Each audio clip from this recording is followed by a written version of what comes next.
2. Aurore Roudier. Un roman plein de rebondissements, de suspense, d'action.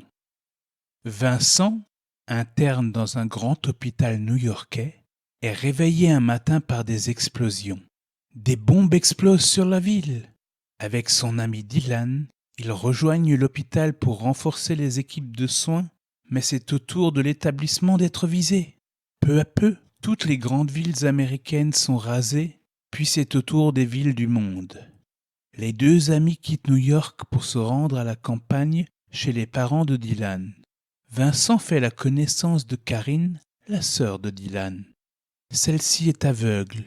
Une amitié naît très vite entre eux. Le monde continue de se désagréger. Alors qu'ils se promènent tous les deux, la maison est touchée. Ils sont alors les seuls survivants. Karine n'a alors plus qu'une seule idée en tête, partir pour Sedona en Arizona. Pourquoi ? Elle est sûre qu'elle y retrouvera la vue. Vincent et Karine partent donc à travers les États-Unis dévastés pour rejoindre Sedona. Mais sont-ils réellement seuls ? Que vont-ils trouver sur leur route ?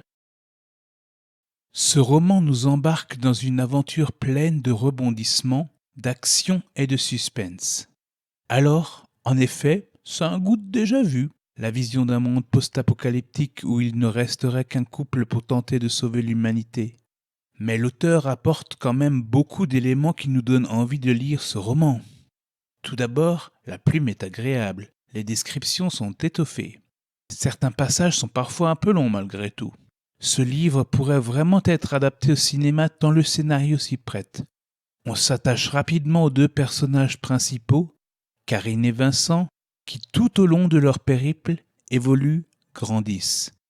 Ils apprennent à se connaître, leur idylle naissante se fait naturellement.